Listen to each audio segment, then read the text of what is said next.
Misty sunrise in my hometown, rows of cotton about me. Welcome everyone to the Franklin American Mortgage Music City Bowl, the 14th edition of this game. Wake Forest with the ball on 3rd down and long, taking on Mississippi State. And here's the call from the official. False start. Offense, number 18. 5-yard penalty. Remains. 3rd down. If you're just joining us, Mississippi State had a good kickoff return to begin the game, but it was 3 and out for Dan Mullen teams shortly thereafter, unable to move the ball. And after the punt, Wake Forest taking over on its own 20-yard line, and right now looking at 3rd down and 14. Tanner Price, the quarterback, working out of the shotgun.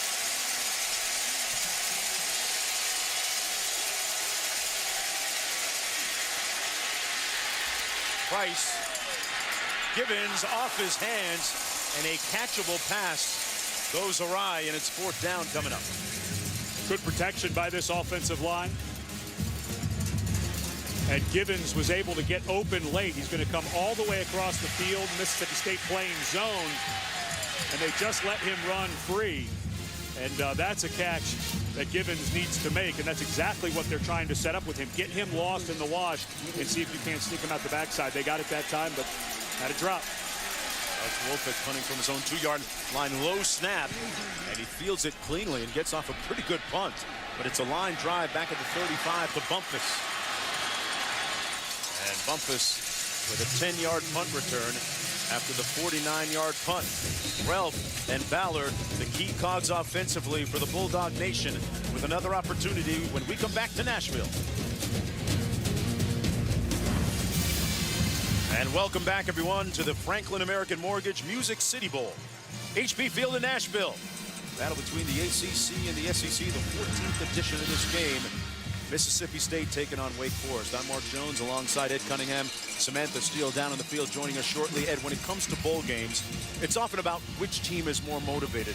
Which of these two teams seem to be more motivated coming in? You know, to me, it's a coin toss, excuse me, because both teams are 6-6. And for Jim Grove to get to a winning record, Dan Mullen to get to a winning record, I think both of these programs very focused because they're sitting at 500. And I think that, to me, it's dead even. I think you look at a game like tonight in the Insight Bowl with Oklahoma and Iowa, I would say Iowa is probably leaning in the area of the more motivated. But in this one, I'm not sure which one it is. Both teams so far with a couple of 3 and outs as we go downstairs to Samantha Steele. What's up? Yeah, guys, couple injury reports. Bud Noel, freshman corner, you see him out there. He did twist his ankle. He's able to play, but pay attention to his ability to make cuts in the secondary. And then the big loss is the Mike linebacker position. Mike Olson sprained his ankle in practice on Wednesday. He is out. His backup is junior Scott Bistros. And then, of course, the backup quarterback for Mississippi State, Tyler Russell, sprained his MCL on December 15th. I watched him in warm-ups. He is available to play. He could even take that follow-through step on his throw. He should be good to go. All right, health always an issue as you get closer to bowl games and into them. That pass incomplete, intended for Chris Smith. Well, let's take a look at our impact players brought to you by Chick-fil-A. Ballard, a guy who they've been relying on for the last 2 years, will not change tonight. He'll be the guy who'll get the bulk of the carries, but the fastest guy on the team, Ladarius Perkins, had a huge game in the last ball game against Ole Miss. He will get into the mix as well. And for Wake Forest, Nikita Whitlock, a 260-pound nose guard who is as quick as any defensive lineman in the country. A big concern for Mississippi State, who's been playing in the SEC. Ralph completed 60% of his passes on the season. 9 touchdowns, characterized as a pretty good runner, a great runner. Still a little bit of a work in progress in the passing game. And that's something when Dan Mullen and his staff got here, they had to work. The first time they saw Ralph in practice, they said he was just struggling completing the ball against Dare, but they'll get him involved in the run game. This is Perkins, who put it on the ground, fumbled it, and Wake Forest comes up with the ball.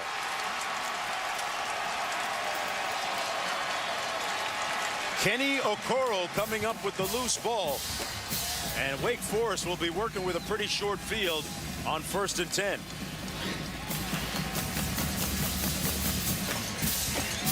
Now this looks more like, and that's Bistros there who stripped the ball out, who's, as Samantha just reported, starting in place of Mike Olson. But that's not much of a hit. Both of these teams, this feels like a first game of the season more than the last game of the season. But both of these offenses not looking very smooth so far. 1st and 10, and you hear the chorus of cowbells from the Bulldog Nation that have made the trip here to Nashville.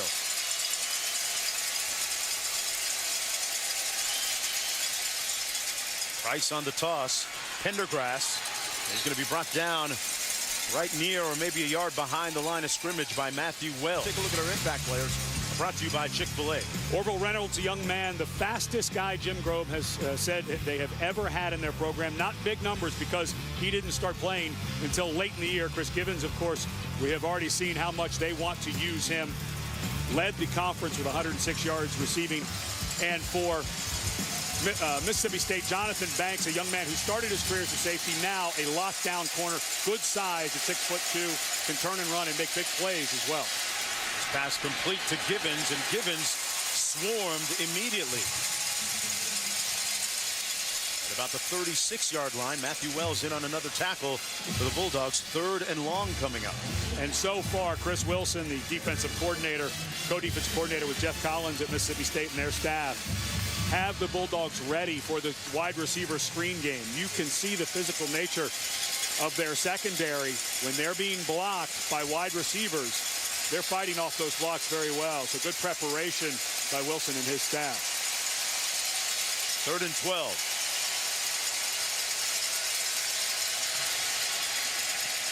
Price with all kinds of time has a man on the post and incomplete. He overshoots Dembry on the play, and he had him open, and he knows it. Danny Dembry. Dembry looked a little surprised that that ball was coming his way. He'd kind of gotten into a little bit of a stride, not quite going full speed.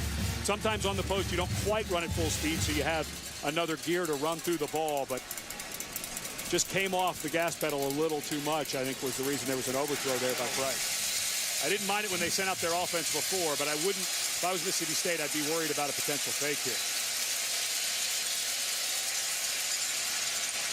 Style punt. It careens all the way into the end zone. So there's the 13 yards that you gained. That was a quick net.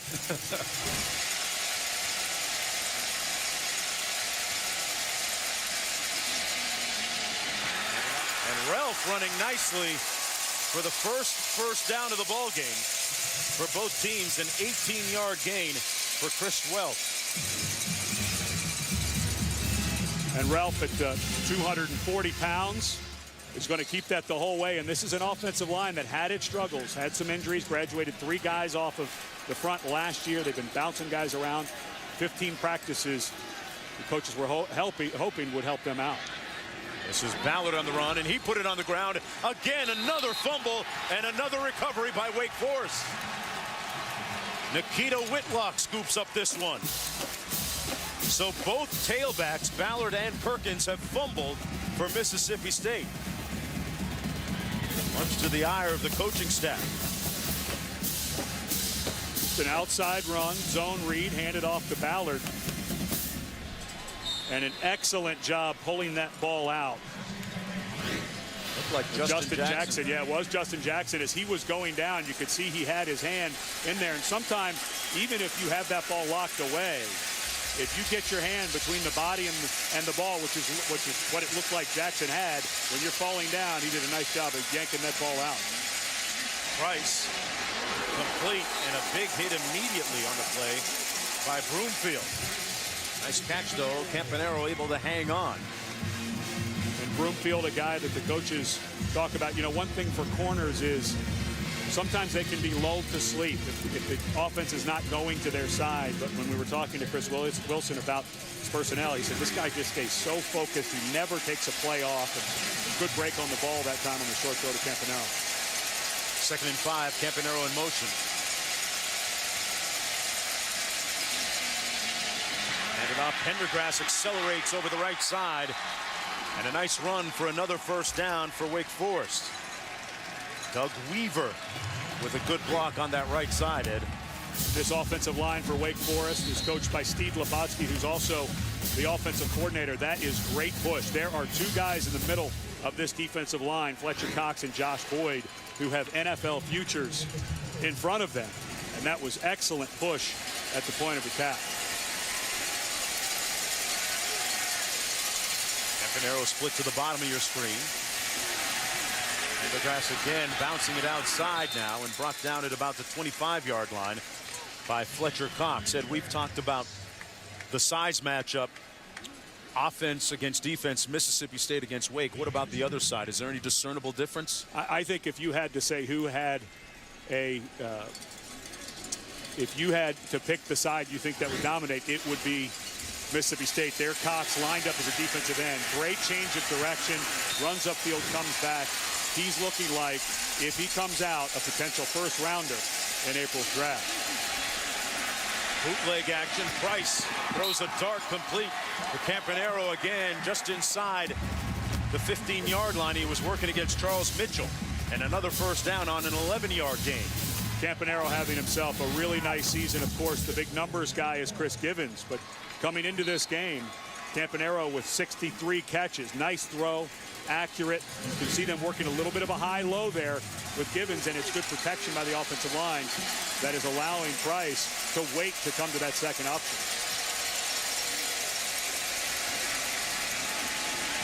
Price on the fade into the end zone, and good coverage that time by Corey Broomfield, who was working on Campanaro. You know, you speak to some of these Wake Forest players, and you get the sense that they're a little bit tired about hearing about the SEC supremacy and the athletic ability and the talents of some of their linemen and DBs. And they say, hey, you know, we play against guys at Virginia Tech and North Carolina that are pretty good too. And Clemson, you know, and a lot of people thought when Wake Forest went to Clemson with the Atlantic coast, the Atlantic division opening the ACC, they were going to get blown out, a couple missed field goals, and then they won it. Pendergast, touchdown! The ACC strikes first.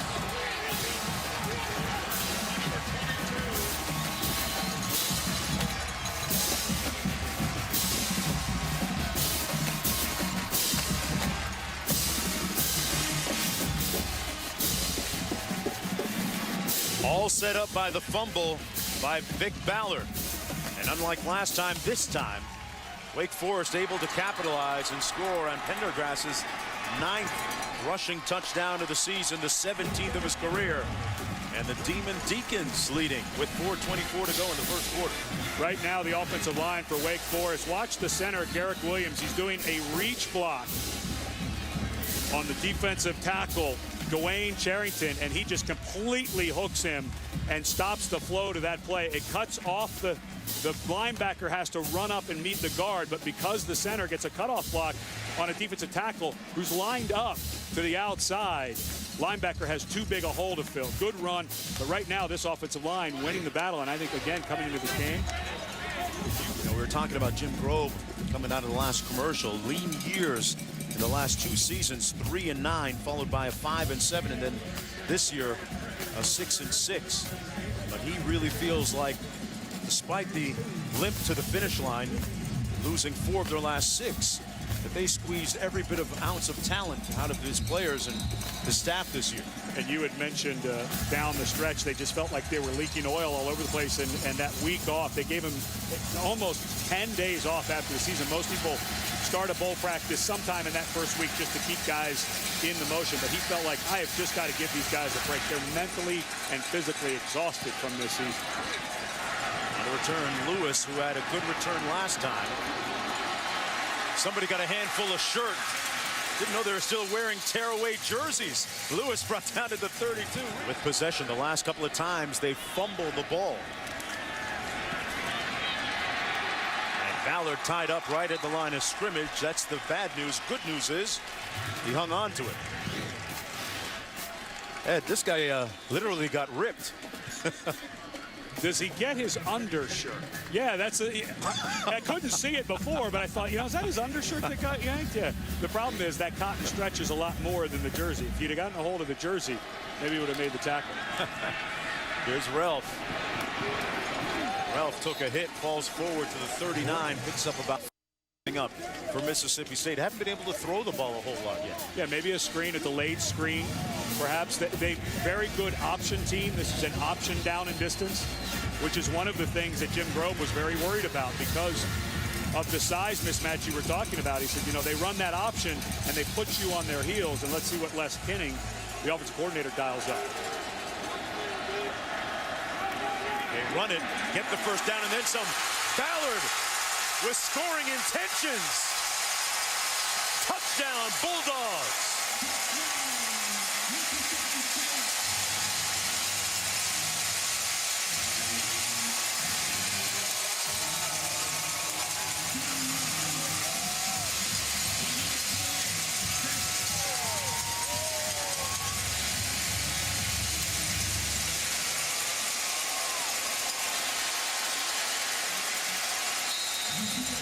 Vick Ballard knows how to make people forget about fumbles. He runs 60 yards to pay dirt. That's his 9th rushing touchdown of the season. 28th of his career, and in a blink, we're tied at 7.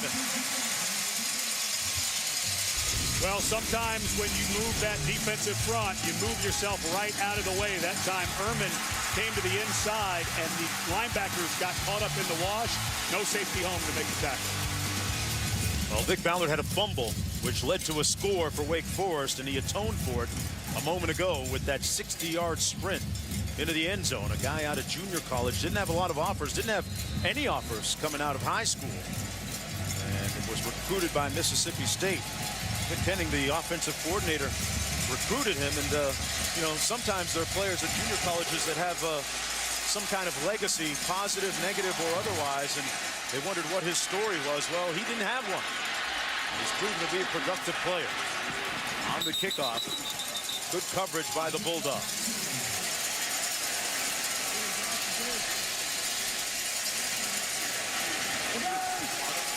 Shotgun, this time Price looking to pass. Great move by Pendergrass. And he gets another first down. So running the ball, catching the ball, Brandon Pendergrass showing an array of skills. And Pendergrass is a guy who, from about the midpoint of the season on, was really the only running back that Wake Forest had until they took the red shirt off of Orville Reynolds. But the last 5 games, this guy averaged almost 100 yards rushing per game. So having a nice end to his career at Wake Forest.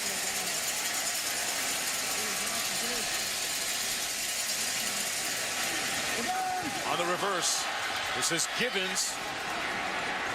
Not a good thing when you got the quarterback out in front blocking for you sometimes. A 1-yard gain on the play. Tanner Price was not interested in throwing a block. If you're not going to block number 10, just get out of the way.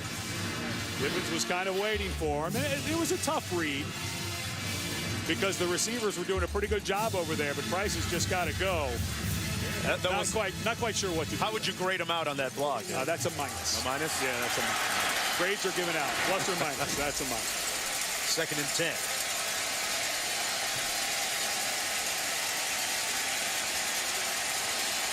Little blitz coming. Price steps up, and wide open is Campanaro.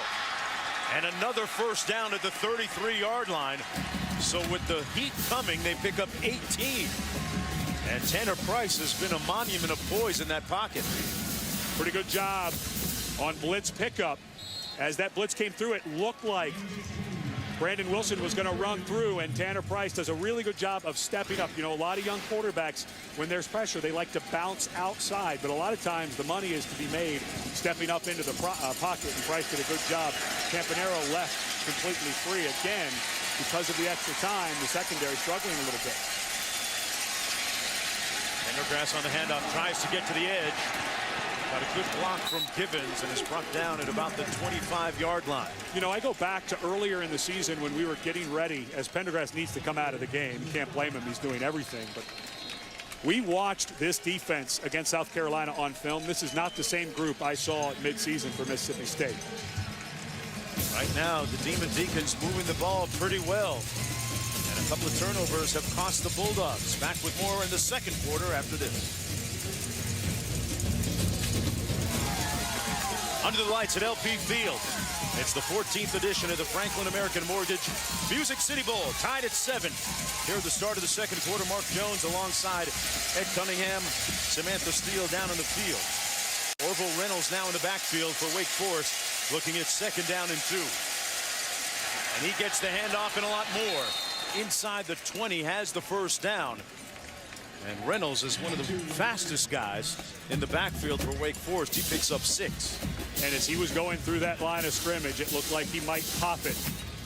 But his falling defensive lineman got a hold of his shoestrings. But this is a guy that Jim Grobe, when we talked to him earlier in the week, they wanted to get him more involved. They pulled his red shirt. He said, I don't want to make that a waste. A little more ball practice, see if we can't get him involved in a few different plays. First down and 10. Price keeps it himself on some good ball handling. Pretty slick move and picks up about 7 on the play. They continue to get good chunks of yardage.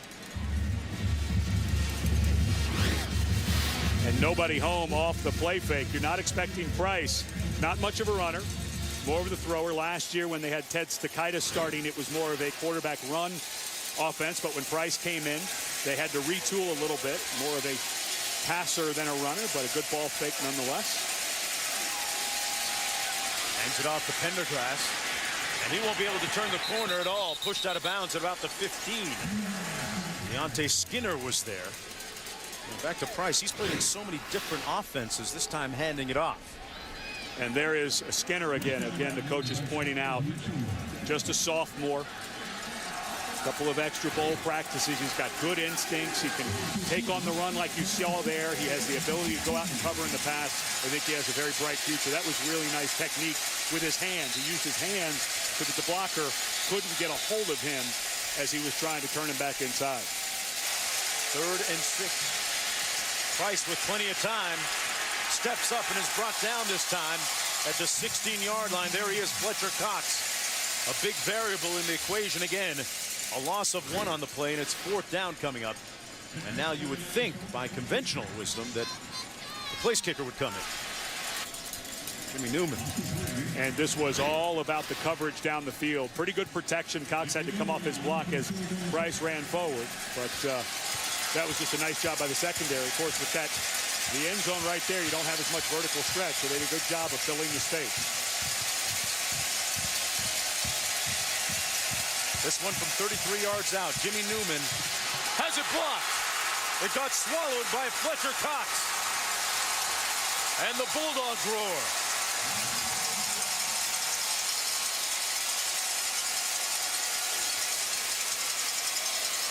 Fletcher Cox on successive plays comes up big for Mississippi State. First the tackle on 3rd and long, and now the blocked field goal. Well, you bring in some of your backups on your offensive line, and they certainly did when they brought in Chance Raines at left guard, and Cox just ran right through him. Maybe that's the thing that this defense needs to get a little spark going, because so far it's looked like they have not wanted to be here. Good get off, great pad level. And at that position, when you're playing that left guard, sometimes the best thing to do is just dive for grass. And they try and hit him quickly. Ralph all the way down to the 31-yard line. A 27-yard pickup. And a couple of plays, boy, the momentum train rolling down the tracks in Mississippi State's favor. And a pretty big crowd for Mississippi State starting to get into it a little bit. Looks like that block by Cox may have been the light switch that somebody forgot to turn on before the defense came out. Now the offense trying to take advantage of it. Ralph looking to pass, given time, and into the end zone, wide open. Touchdown, Clark.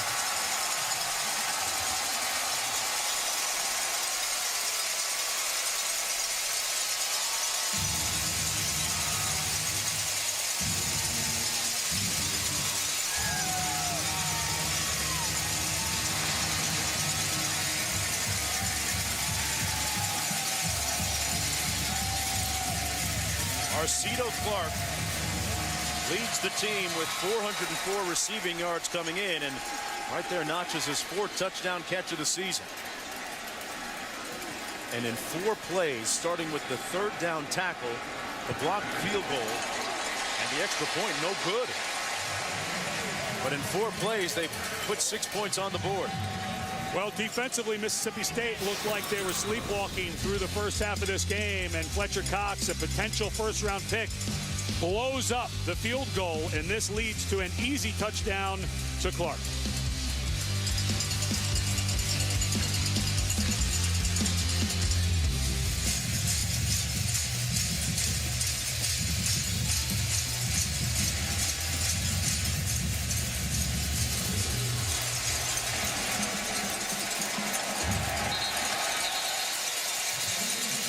Kick out of the back of the end zone after leading 7-0. They've fallen behind quickly, 13-7. Mark Jones, Ed Cunningham, Samantha Steele down in the field. Ed, how does Wake Forest get the momentum back here? What's the best way with possession here now? The problem when you have a change like that, and coaches talk all the time about special teams and turnovers, that was kind of a twofer there. It's almost like a turnover and a huge special teams play.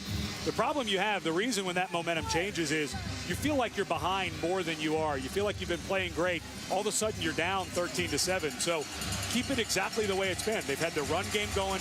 They've mixed it up with Givens on the screen game, Pendergrass on the swing pass. Just keep doing the same things because you can't make it feel like, oh no, here we go again after a tough end of the season for Wake Forest. This is Orville Reynolds, the fastest player on the team. Jim Grobe saying perhaps the fastest player he's ever coached, brought down by Brandon May. Second down on the gain of about 2 on the play. Wake Forest won 4 of their first 6 games, then lost 4 of their next 6, finishing up at an even 6-6 on the season. But the one thing they point to, the quality win against Florida State earlier this year.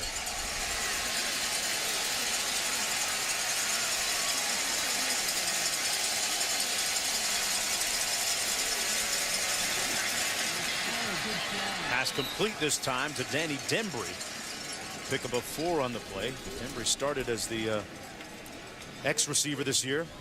Did a nice job when Campanero was hurt a little bit earlier, when Campanero was out with his leg injury. Look at his numbers on the season.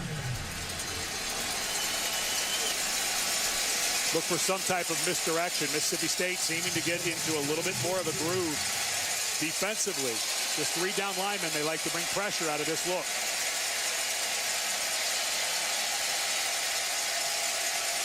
Fletcher Cox has that motor running now.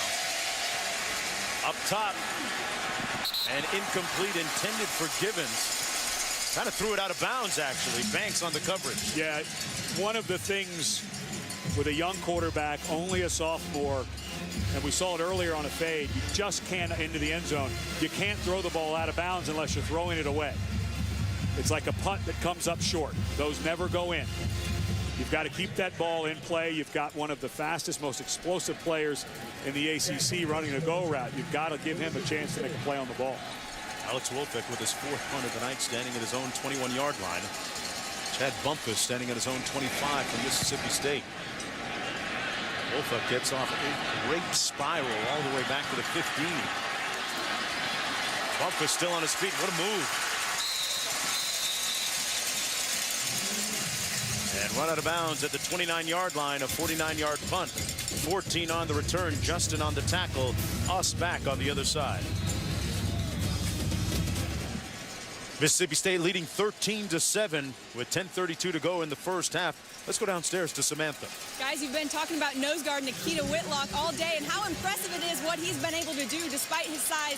He's listed as 5'11", but it actually looks like he's more like 5'8". I know that because I almost see eye to eye with the guy. He can actually drop back into pass coverage. They can do so much with him because he's so fast and he gets such good leverage. He's giving hope to all the little people of the world like me, guys. Yeah, well, Sam, he's the little guy that could, that's for sure. 5A player of the year, all ACC this year. A nice tackle that time by Okoro on Perkins, who picked up 5 on the play. Yeah, back to Whitlock.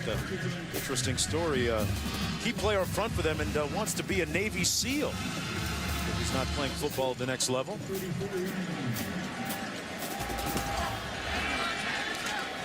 Getting some trench warfare experience against this big offensive line for Mississippi State as Perkins picks up a 1st down for the Bulldogs. And this a 3rd and short for Les Kenning, the offensive coordinator, quarterback's coach for Dan Mullen.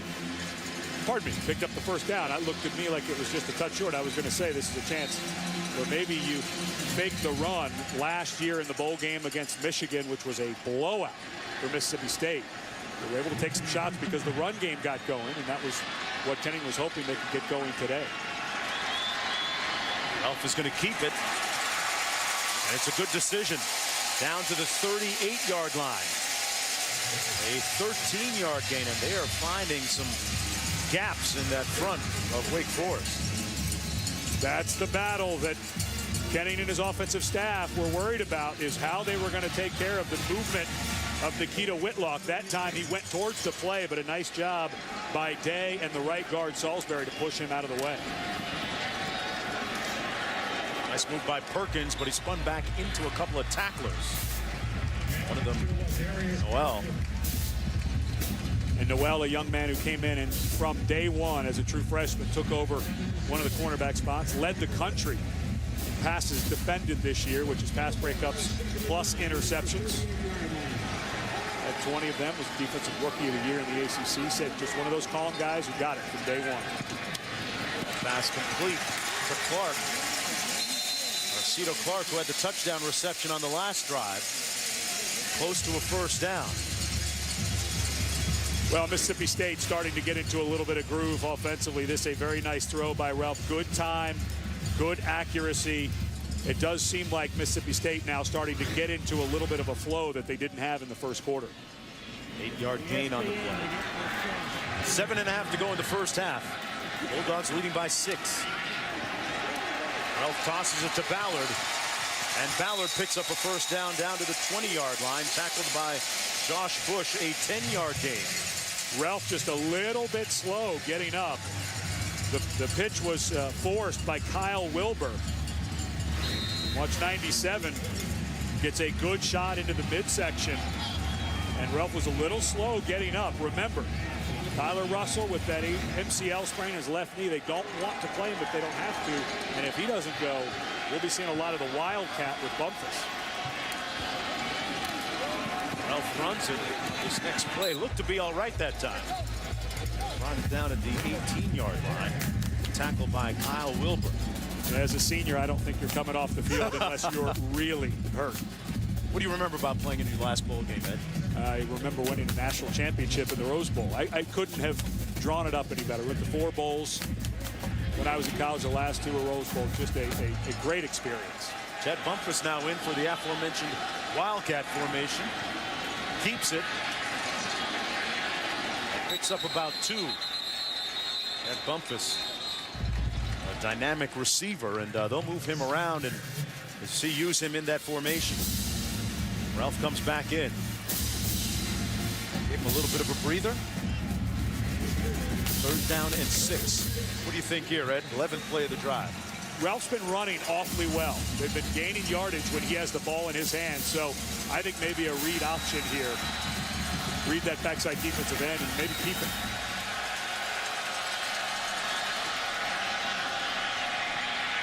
Ralph throws it. Pass incomplete. Intended for Ballard. And it's 4th down and 6 coming up. Good heat up front by Haynes and A.J. Marshall. Forced that high throw. Nice job with containment by Haynes. That's a sprint out.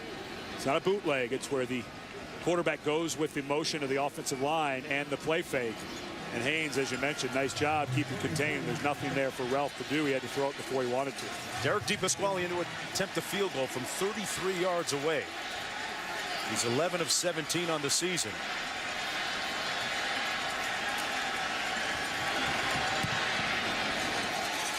And off the yellow shoes of DePasquale.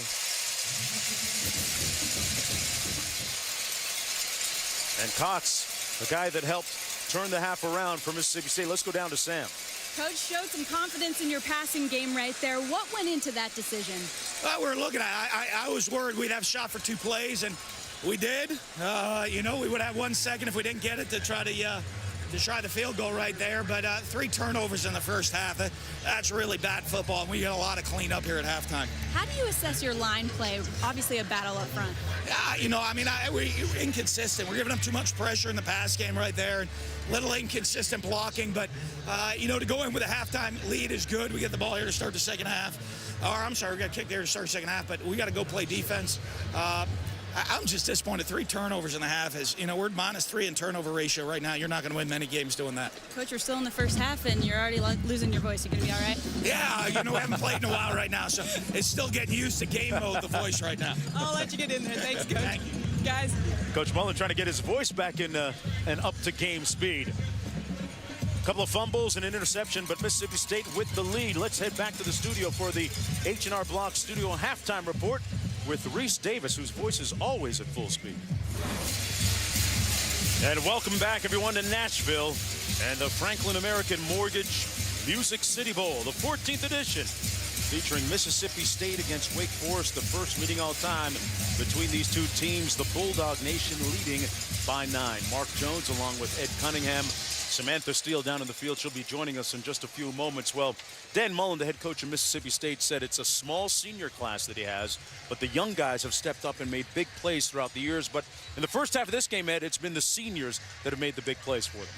Chris Relf obviously getting the start over Tyler Russell, playing pretty well at the end there.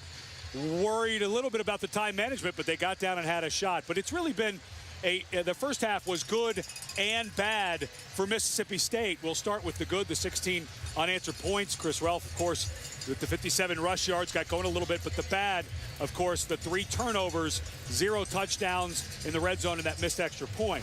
What you have to look at, you say, okay, only 7 points off turnovers for Wake Forest. However, I think you can say 10 there because that was a chip shot field goal if they kick the field goal instead of play that, or if they have that 1 second left and it was an incomplete pass. See if Wake Forest can turn that into a little momentum coming out here in the third quarter. They'll receive the opening kick. Let's go downstairs to Sam Steele. I talked to Jim Grobe, calm as usual, obviously upset about the big plays they gave up and the blocked field goal, but he said Tanner Price is getting a lot of time to throw.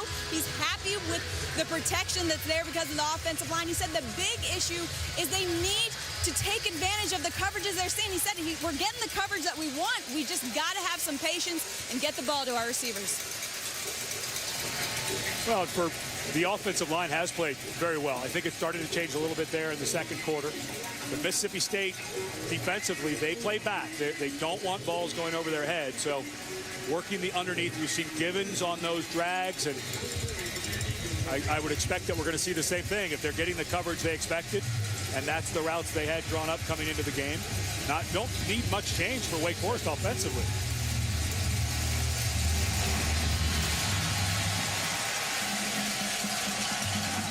So is Jackson. Well, Jackson seemingly taking it away from his blocking and his coverage, but a nice return out beyond the 35-yard line. See what Price can get done here on the first series. Come with some pressure. And a nice catch after the juggle by Campanaro. Still on his feet and all the way down to the 32. And that's exactly what Jim Grobe was telling Samantha. They're getting the protection they want. They're getting the coverage that they expected. And so right away, Steve Lebonsky, the offensive coordinator, dials up a layered route. Givens was over the top. Campanaro, when they are able to stretch the field with both Dembry and Givens, Campanero's the guy who's had a huge season underneath those long routes. Longest play of the day for Wake Forest on that reception. 1st and 10 after the 32-yard gain. Here's the reverse. Givens looking for a block. Cuts it back up inside, and a nice gain. Probably picked up 5 or 6. Second down, about 4 to go. And there's an interesting game in the upper left-hand corner. Oklahoma is a huge favorite in that game. Iowa suspended their best running back. But that looks to me like one of those games where one team may want to be there, Iowa, and with Oklahoma limping home and so bad offensively at the end of the season after they lost Ryan Broyles, I wouldn't be so sure about that. 4th of 4 games coming up right after this one. Pendergast stopped up short of the first down and short of the line of scrimmage. Fletcher Cox once again, the imposing junior in the middle. No gain on the play.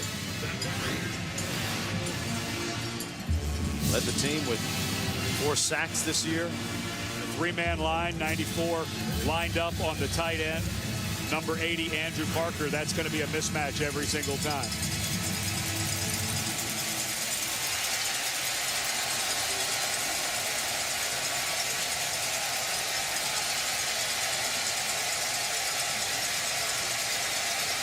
Third and 5.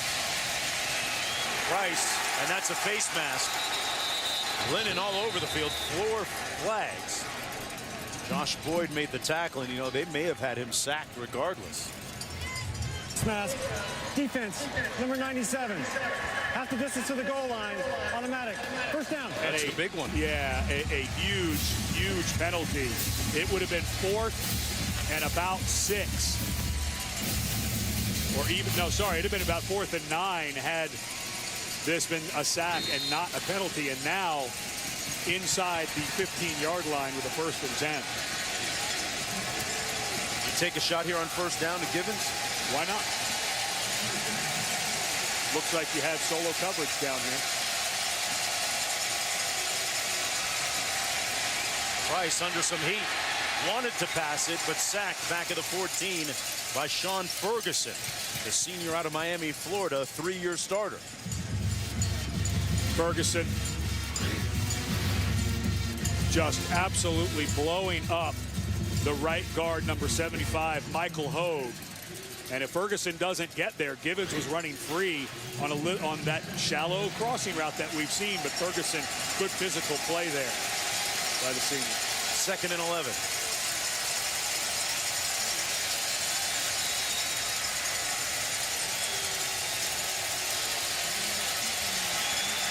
Price, Givens isolated, made a move in space and gets down to about the 5-yard line. And looks like he picked up the first down. He was working on Wade Bonner. Had him isolated on the backside here, Ed. And Mississippi State loves the corner blitz. We saw that earlier. They did it again. And when you do that, Wade Bonner, the safety, he's got to get over there quicker. But here's the problem. You hear about people disguising their coverage. Well, if Bonner starts coming over too soon, then the quarterback knows there's a corner blitz coming there. So you get stuck in between. 4 down, 3 down, pressure, a bunch of different zones. And they don't make mental errors. Very well coached flow. That defense under duress right here. 1st and goal. Pendergrass straight ahead. Down to about the 1-foot line. Picked up 3. Let's see where they spot it. It'll be 2nd down and goal. Nice blocking at the point of attack again for Wake Forest. He stretched the ball over, but he was down clearly. 2nd and goal coming up. I don't think you want to mess around too much. You're at 2nd and goal inside the 1. To me, if you start going sideways, you look at a lost yardage play.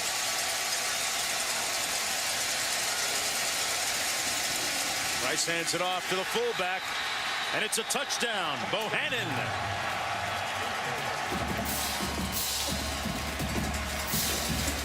Well, that undersized, well, the matchup pretty good on the trenches there. Right now, the offensive line doing the job to score the touchdown. Bohannon with his 2nd rushing touchdown of the season.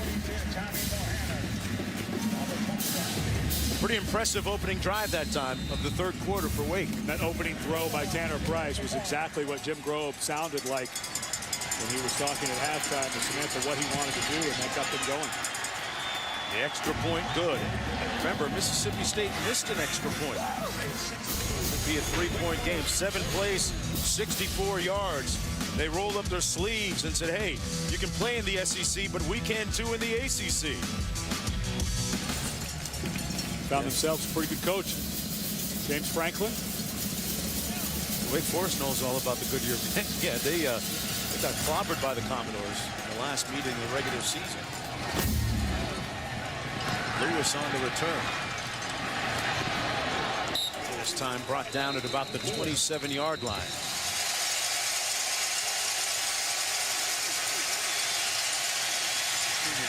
Starting to be able to play.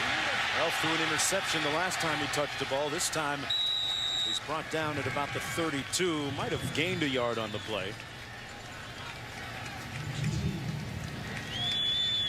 He's 2nd down, about 9 to go. There's a look at his first half numbers.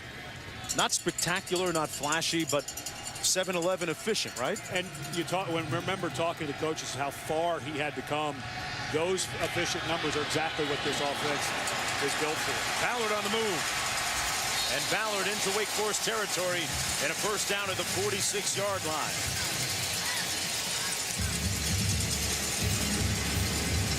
And Ralph gets And he's shaking that right arm. Remember earlier we saw him on this option get popped, and this is the exact same guy on the exact same play, Kyle Wilbur. Now, watch at the end of this play.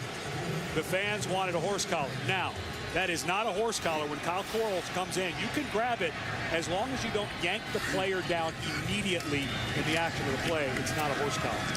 Ballard again. Tries that left side again over the left tackle. James Carman picks up about 4 on the play. But that option was exactly what Jim Grobe was worried about. Because of their undersized defensive line, he said that Mississippi State can run right at us. Ballard is a good between the tackles runner, but it's the option that puts you on your heels, and now you're catching blocks instead of attacking. Well, for the play fake, looking downfield, heaves it. Intercepted after being juggled by 2 Mississippi State players. And the Demon Deacs, Merrill Noel, gets the interception. The second one of the night. Well, Arcito Clark did a nice job of coming off his route to make a play on the ball by Rel. But unfortunately, Chris Smith, as he comes over, Clark does a nice job, just thrown a little too far to the inside, but Chris Smith keeps that ball alive. And there's that true freshman. Just a great move by Clark. Just not a perfectly thrown ball. Not terribly thrown, but just not a perfectly thrown ball. And because Smith was finishing his route, keeps that ball alive. Under 2 minutes to go in the third. Wake Forest has scored the only points of this period. And Price got swallowed. And I mean swallowed back at the 32-yard line. Take your pick. Fletcher Cox, one of the guys to get there along with Burgess and Ferguson. Ferguson having himself a nice ball game. Yeah, sure is. 3-year starter out of Miami, Florida. Playing in his 2nd consecutive bowl game. This doesn't even look like the same defensive line that was here in the first quarter. I'm not so sure they weren't abducted by aliens and then they got brought back when Cox blocked that field goal. 2nd and 16.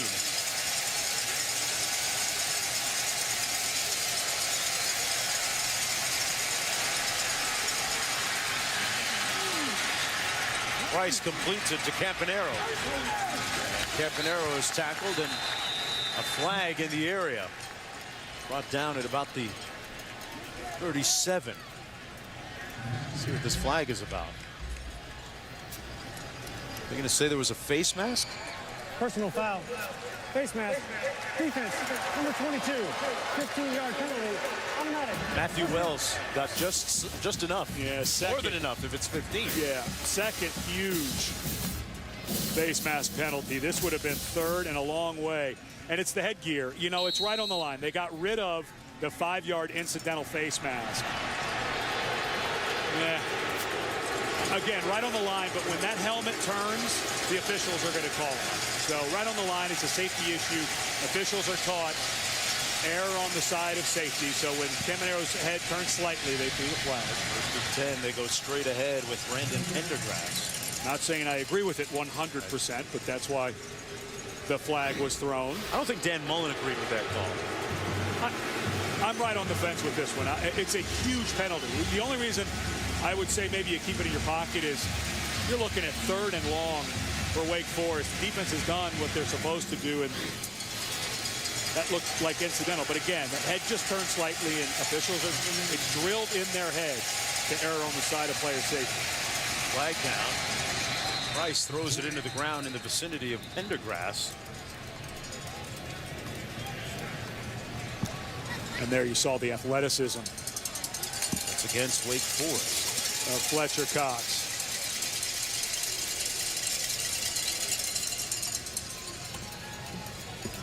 Well, no cowbells. Oh, that's Hear right. For the referees. But not when Wake Forest is about to snap. Offense. 5-man lineup in the backfield. That penalty is declined. 3rd down. That is the end of the 3rd quarter. 45 minutes in the books. Mississippi State leading 16-14. Looking for their 5th consecutive bowl win. 15 minutes to go when we come back. Welcome back, everyone, to Nashville. And the Franklin American Mortgage Music City Bowl under the lights at LP Field. I'm Mark Jones along with Ed Cunningham, Samantha Steele down on the sidelines. Wake Forest playing in its first bowl game in 3 years, trying to make a comeback here. And a blitz coming by the Bulldogs, and they get to the quarterback, Tanner Price.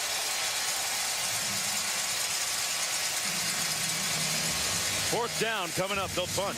Steve Lebowski talked about the corner blitz. Watch right to the inside.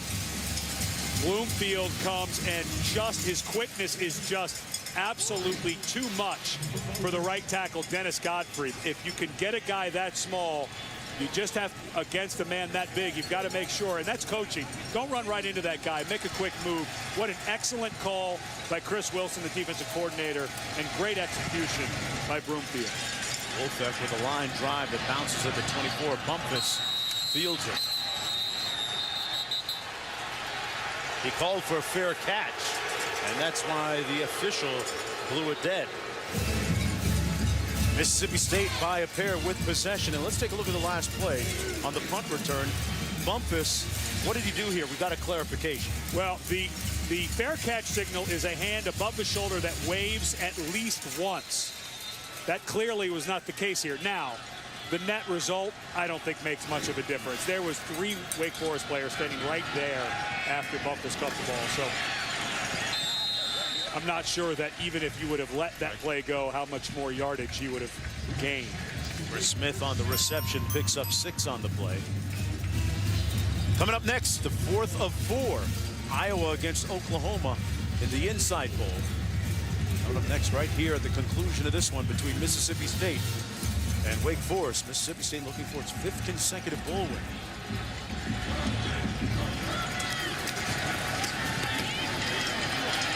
Ballard puts his hat down and gets enough for the first down. All right, Reese. Back here, first down and 10.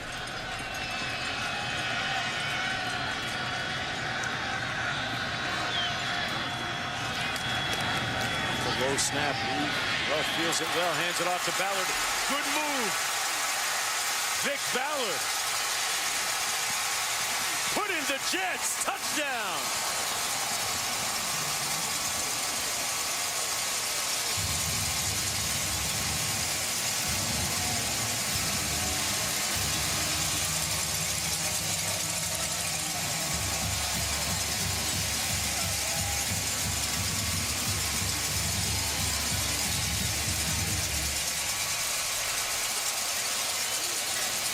Tell you what, Wake Forest might be sleeping on his acceleration a little bit, because he showed some great burst and speed once he cleared the pile. And it looked to me like 𝐒𝐭 maybe had a bit of an angle on him, and he stepped away from it.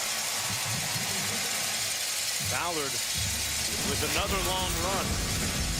And one thing to remember when you're looking at a running back is you run slower with a ball in your arm than a defender who can use both his arms. This guy's faster than I think Wake Forest expected.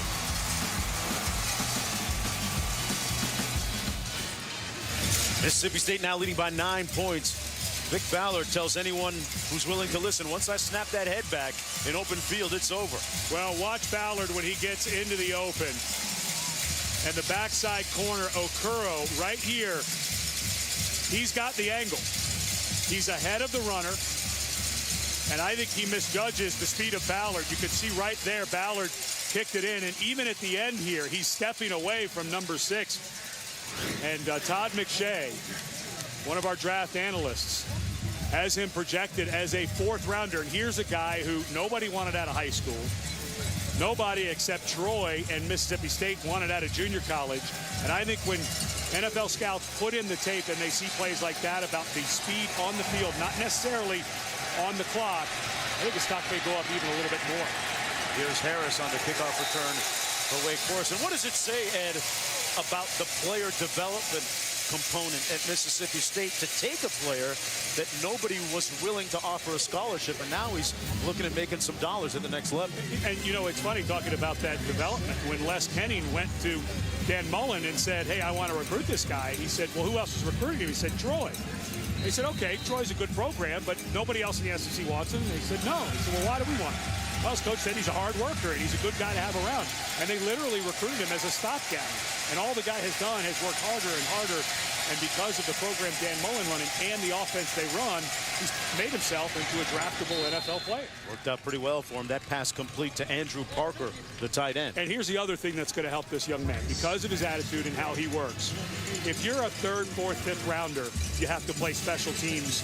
If you're a running back, a linebacker, a defensive back, wide receiver in the NFL, because the rosters only have to carry 45 guys, you know he's going to go out and cover punts with the best of them, block on kickoff returns. So that's a guy, because of his attitude and because he's showing some ability, I think he's got a chance to make a roster next year. Wrapping up a good career here at Mississippi State tonight. Price under duress, delivers a strike complete, and a tackle right at the sideline, and enough for the first down. Chris Givens picks up 6 on the play, and they move the sticks. Wake Forest has got to get busy here, down by 9 points. Yeah, I feel like they need to have a little more oomph right now. You're down 2 scores. So I think they need to speed it up just a touch. Pendergast puts his hat down, picks up about 4 on the play. Brandon May making the stop. When you talk about, Ed, going after one of the safeties, when you're scheming for that, how do you do it? Post route, you do something where you flood that side of the field. You run a couple of verticals, so he has to make a choice. A veteran player will know you've got to go with the deepest guy, and you try to deke a younger player to see if he'll bite on a play underneath. Come underneath to Campanaro, who gets drilled just a little bit short of the first down. It'll be 3rd down and about 1 to go. Cameron Lawrence, the leading tackler on the team, makes the stop.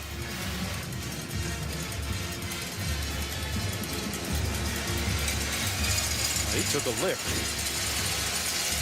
3rd and short. And not enough for the first down. Sean Ferguson's made some big plays, makes one there on Pendergast. Do you go for it? Yes.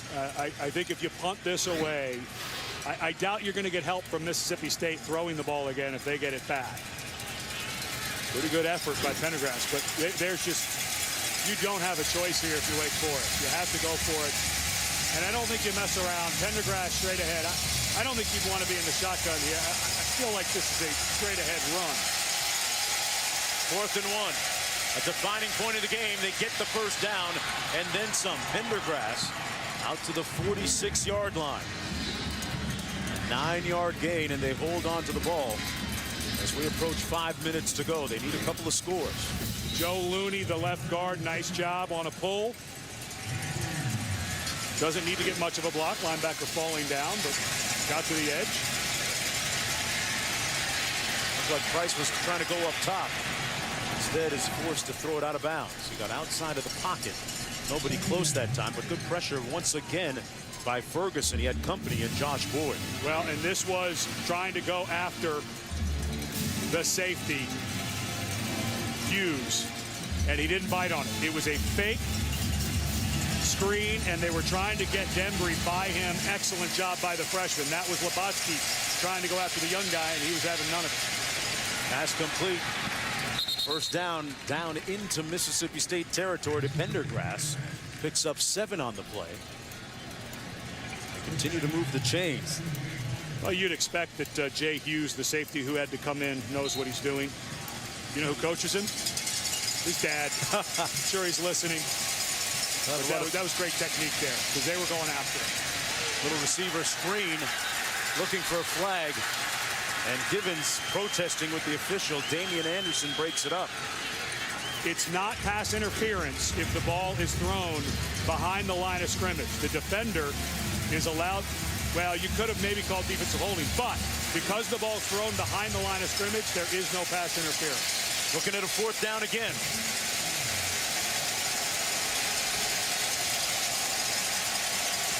Down 2 scores, they have to convert. And they do.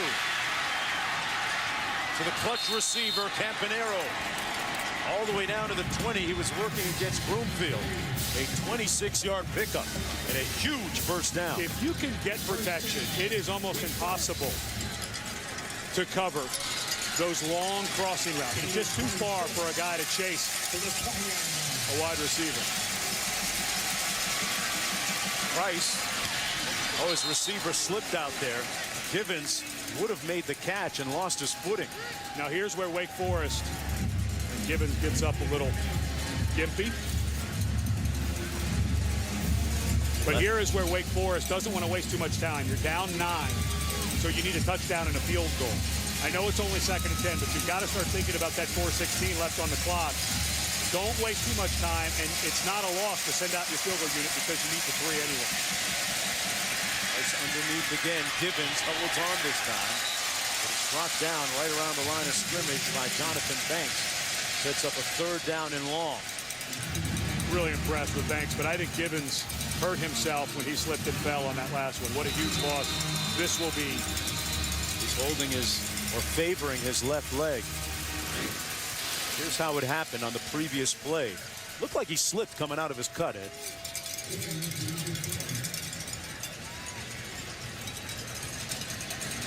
Didn't see him twist anything. I wonder if maybe he's cramping a bit.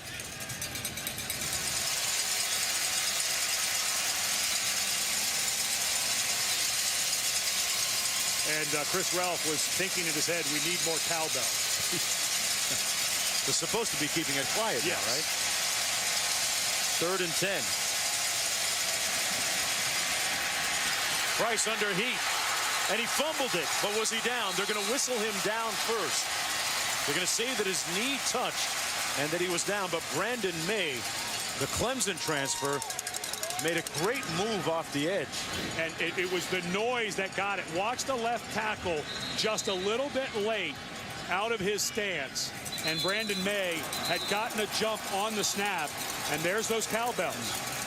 By rule, they're not supposed to be rattling them while the ball is set for play. But we knew coming in that it was going to be difficult for them to enforce that rule in a neutral site. Well, they're going to take the field goal, Ed. They're going to go for the field goal with 3:24 to go. Try and make this a 6-point game. Oh, big number 94 right there. Remember, he had the block earlier. That's Fletcher Cox. Newman bounces it, and good. A game of inches, they say. Was it ever on that play? Jimmy Newman squeaks it over in a literal sense. Excellent job by Wake Forest up front. Great protection. Oh, maybe it did. My bad. My bad. It looked like from my angle that it bounced through. It hit the back part. It sure did. It went way through. Wall. My bad. Sorry, Jimmy. Yeah. It had plenty of leg. It just looked from that angle. It looked like it hit the crossbar. Sure did. Yeah. Look at that. 3:27 to go. Wake Forest with 2 timeouts. Mississippi State up by 6. 3 timeouts remaining.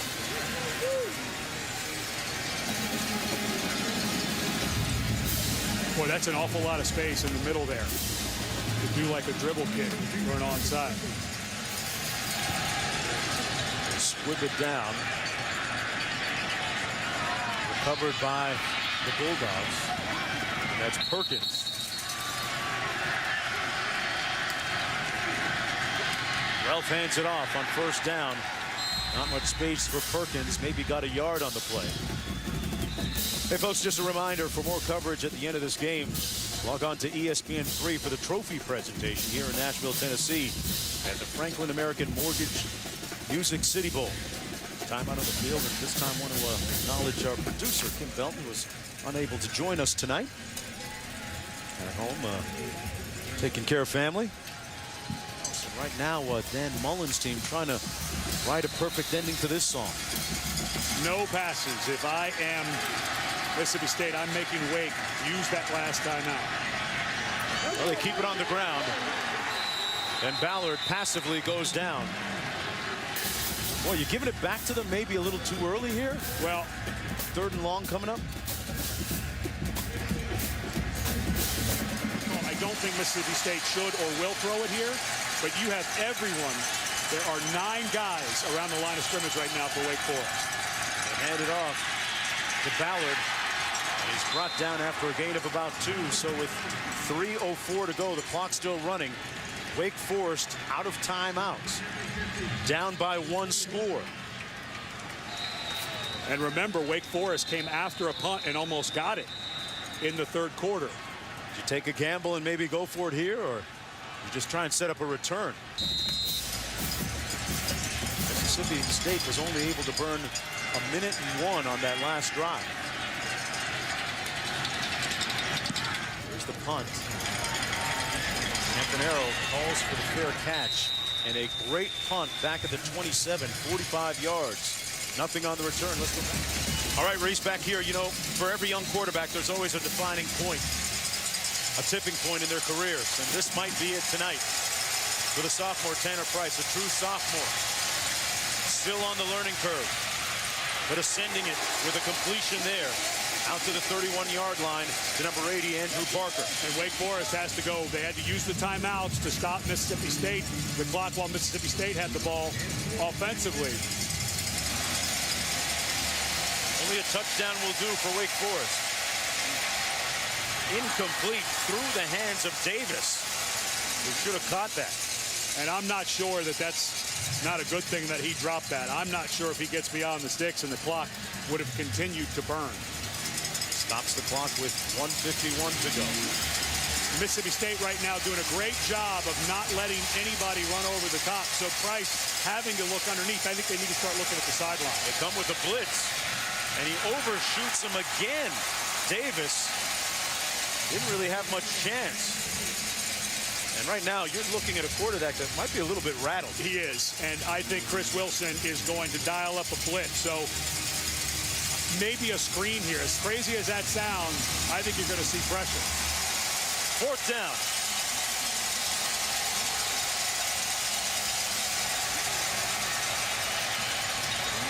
Pass is incomplete. And Mississippi State takes over on downs. That was not a Kodak moment for quarterback Tanner Price. Just in the second half, Tanner Price just never looked quite comfortable, even when he had a pocket. There is a pocket there. He just short arms that a touch to Terrence Davis. Well, interesting. You surprised they didn't go to Chris Gibbons a little bit more? Or do you think the injury factored into that? You know, when he got up from that last one, he did not look 100%. And Wake Forest without a timeout remaining. Might be enough time here for Mississippi State to just burn it out. Yep. Best formation in all of football if you're the winning team. And a flag thrown. That's kind of how the night started for the Bulldogs, didn't it? Even in the victory formation, things not quite going smoothly that time. Illegal shift. Offense. 5-yard penalty. Remains first down. Well, time now for tonight's Capital One Player of the Game, and it's going to go to Vick Ballard, the career high 180 rushing yards, a couple of touchdowns, a run of 60 and 72 yards. Man, what a great way to go out if you're a senior, a guy who was lightly recruited coming out of high school and junior college. Only Troy was offering. And Mississippi State certainly finding a diamond in the rough here in Music City. Hitting the right chord and right tune with number 28. The one thing that even I was a little surprised was his open field speed. I knew he was a good inside the tackle runner, but that run right there, when the backside corner had the angle and he outran him, was surprising to me. And this young man better be ready to be poked and prodded like he's never been poked and prodded before, as he gets to go to all-star games, to the NFL Combine, especially for running backs. They will pull on every joint to make sure it's firm. And again, I think it's a guy who's going to bring a lot to a team with his work ethic, potentially special teams. But to look forward for Dan Mullen, he had 8 players, underclassmen, put in paperwork for the NFL to see what their draft status was. He said, if we get all of those guys back, we're going to be awfully good. If we don't, we may look a lot like we did this year, where we're very young, inexperienced at some key places. And, you know, frankly, this was a team early in the year that was maybe a little overrated. Yeah. Every game they lost was to a top 25 team. It was his third season. He knew it would be a challenging season. And he gets the celebratory Gatorade shower. Says it was pretty much a success that they just made it to a bowl game. Mississippi State is going to improve to 7-6. Wake Forest will fall to 6-7. And a huge win last year over Michigan. Complete blowout for Mississippi State. 2 wins in a row for Dan Mullen. Pretty good start to a career. First 3 years. Partner, want to be the first to wish you a Happy New Year, you and the rest of the crew. Kim Belton, Jimmy Platt, our producer and director. Scott filling in today, and our entire crew. Thanks for the help all year. It's been a great season, folks. Brett Cunningham and the rest of the crew, Samantha Steele, saying so long from Nashville. I'm Mark Jones. Right now, let's send you to Tempe, Arizona. Sean McDonough, Matt Millen, and Heather Conn.